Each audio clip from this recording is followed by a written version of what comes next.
Hello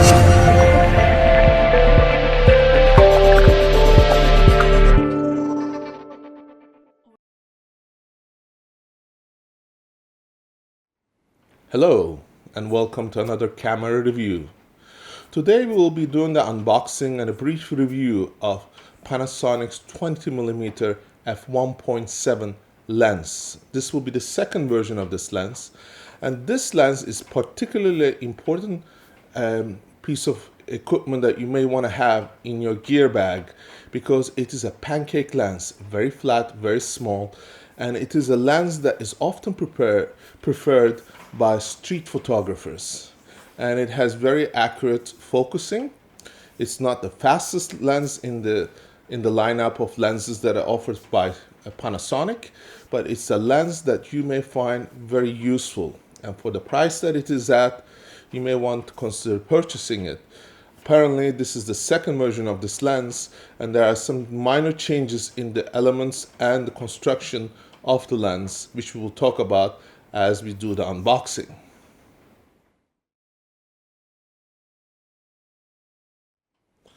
So here we go with the unboxing.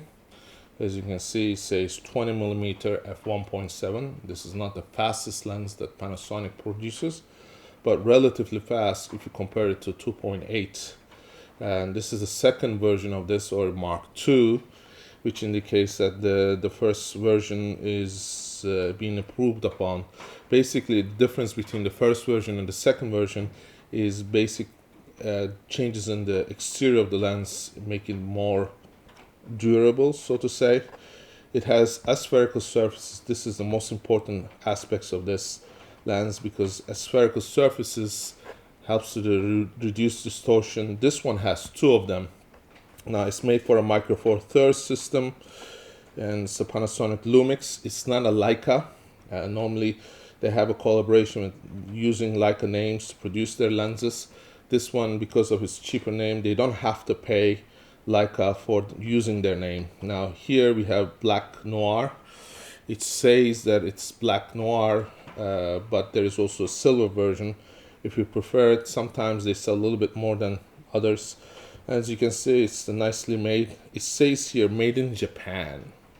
Now made in Japan is a beautiful mark because no longer do lenses being made in Japan. Some of them are being made in China, and that reduces the quality considerably.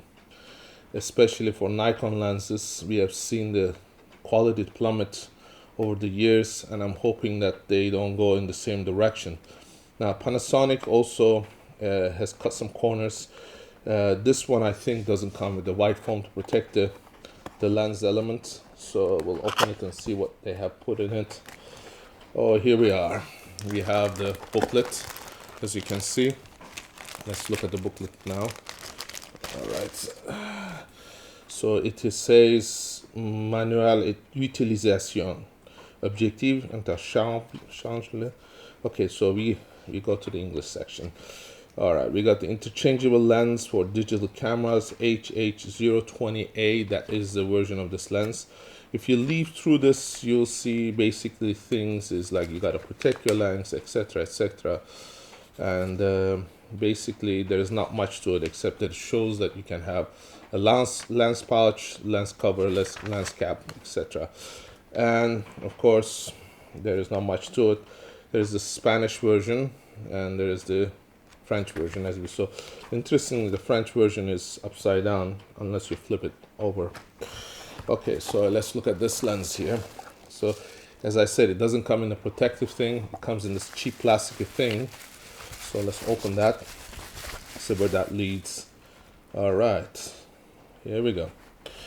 Now here is the LUMIX written on it. We remove the cap. You can see the lens element. This is a very flat lens. It's a pancake lens. It is very light, 86 grams, which is about 3 ounces. So it does deliver phenomenal performance for what the weight and the price is. It has LUMIX written here. You'll see that it has a 46 written here, which indicates that this lens takes a 46 millimeter thread.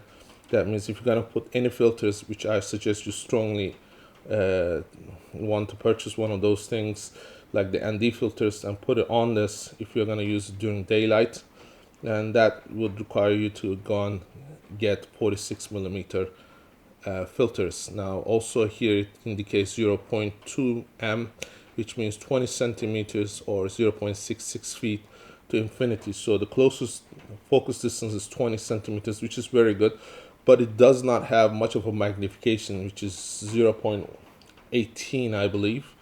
So it is it's a good lens to focus closely if you're going to take some close photographs. Of course, this lens is designed to work on manual only if you are in urgency to use it, because you see it's very thin, so my fingers overlap to the exterior of the barrel here. And also you see that there are no aperture rings as you would find on the 25 millimeter Panasonic Leica lens.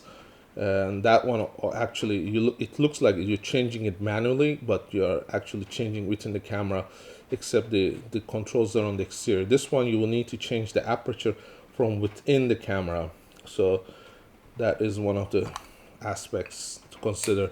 Now here are some contacts. This allows the lens to communicate with the body. It has no image stabilization, which is a sad thing, because if it did, it would help to get better focus, better imaging when you are using in low light situations, because f1.7 is a shallow depth of field, so it's an important consideration. Also, another thing to notice that this lens, because of its compact size, you would think that it's a lens that will have few elements. In fact, it has 5 elements, and actually no, sorry, it has 7 elements in 5 groups, and that is one of the things to consider. That means this is a relatively complex lens for its size. Now, most of the Panasonic lenses and the Micro Four Thirds lenses come in more elements, like 10 or 9 elements. This one is relatively less, and it's a prime lens. So you could go and purchase this and use it as your first lens. It's so cheaply priced that you could literally find this lens on the market for maybe $100 or less in the second-hand market. And if you are going to purchase it directly, I have provided links down below, so you can just click it and it will give you the best prices you can possibly get for this lens. Now also it's important to notice that this is one of the 2 lenses that are possible to use in the Prime series, the other one being the 15 millimeter that Panasonic offers. The other ones are in collaboration with Leica. The 25 millimeter is especially good. 42.5 millimeter is also an important lens to notice. So if you are going to put all those lenses together, you will have a pretty good balance of lenses if you are into prime lenses.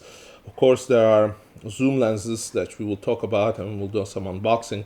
Those lenses are going to have a variable aperture, so they go from 2.8 to 4, and they don't function as well if you are pulling focus. So that is an important consideration. I hope if you have any questions, to contact me, and I will try to answer your questions. I hope you have enjoyed this review, and we look forward to seeing you in our next review, as we will do more unboxings and bring you the latest updates on equipment, gear, lenses, and camera. Please like our video and subscribe to our channel, and we will look forward to seeing you in our next review. Thank you for watching.